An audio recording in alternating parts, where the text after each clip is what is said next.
अब सीमा गुलाम हैदर जो है वो एटीएस के शिकंजे में फंस चुकी है। अब सीमा गुलाम हैदर को जो है वो सवालों के शिकंजे में एटीएस ने फंसा लिया है। पहला सवाल जो है वो सीमा हैदर से ये पूछा गया कि आपकी जो इंस्टाग्राम आईडी थी उसका नाम महरीम खान क्यों था, और दूसरा सवाल ये पूछा गया कि आपने जो है वो 20 बार अपनी इंस्टाग्राम आईडी को रिवील क्यों किया। जितना भी सोशल नेटवर्क जो है वो सीमा गुलाम हैदर चला रही थी उसको जो है वो खंगाला जा रहा है, उसको निचोड़ा जा रहा है कि आखिर ये जो सीमा गुलाम हैदर है कहीं ये जासूसी तो नहीं कर रही है, क्यों ये हिंदुस्तान आई, क्या ये जो है प्यार का झांसा दे के ये सचिन को जो है वो सचिन के साथ जो है वो हिंदुस्तान में रह रही है, क्या कोई बवाल तो नहीं आने वाला है। क्योंकि जिस तरह के सवालात जो है वो खड़े हो रहे हैं। और तीसरा सवाल जो है वो सीमा गुलाम हैदर से ये पूछा गया कि आपका जो अंकल और आपका जो भाई पाकिस्तान एजेंसी में काम कर रहा है, आपने झूठ क्यों बोला, आपने ये क्यों नहीं बोला कि आपका भाई और आपके जो पारिवारिक लोग हैं, आपके जो पारिवारिक लोग जो हैं वो पाकिस्तानी एजेंसी में काम कर रहे हैं, आपने क्यों नहीं बताया।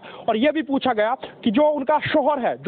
है उनका ये कहना है कि ये जो है वो सिर्फ सेकंड क्लास तक जो है पढ़ी हुई है, और ये सीमा गुलाम हैदर खुद को बताती है कि मैं 5th क्लास तक जो है वो पढ़ी हुई हूं। अब जो है वो सवालों के शिकंजे में जो है वो सीमा गुलाम हैदर को जो है वो पकड़ा गया। जिस तरह की बातें सामने निकल के आ रही थी, यानी कि जो एक लव स्टोरी थी, वो लव स्टोरी जो है वो अब किस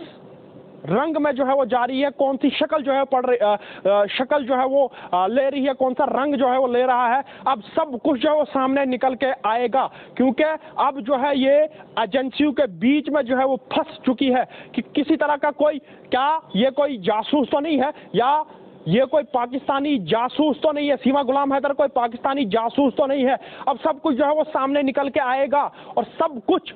सबके सामने जो है वो आएगा। 3 बच्चों की मां जो है वो किस तरह से अपना देश छोड़ के, और यह भी पूछा गया कि आपने जब बॉर्डर क्रॉस किया, यानी कि आपने जब नेपाल से होते हुए हिंदुस्तान में आप आए, आपने क्या बताया वहां और आपको जो है बॉर्डर क्रॉस करने दिया। यह भी काफी बड़ा सवाल है, और एजेंसियों पे भी जो है वो बहुत बड़ा सवाल है कि आखिर सीमा गुलाम हैदर जो है वो पाकिस्तान छोड़ के हिंदुस्तान क्यों आई। सब कुछ जो है वो आने वाले चंद ही वक्त में जो है वो सामने निकल के आएगा। क्या ये कोई पाकिस्तानी बड़ा जासूस नहीं है, क्या ये पाकिस्तान जो है वो किसी तरह की जासूसी तो नहीं कर रहा है, क्या हिंदुस्तान को जो है वो किसी तरह का खतरा तो नहीं है सीमा गुलाम हैदर की जानिब से। अब जो है वो सब कुछ सामने आएगा, क्योंकि अब जो है एटीएस के शिकंजे में फंस चुकी है सीमा गुलाम हैदर।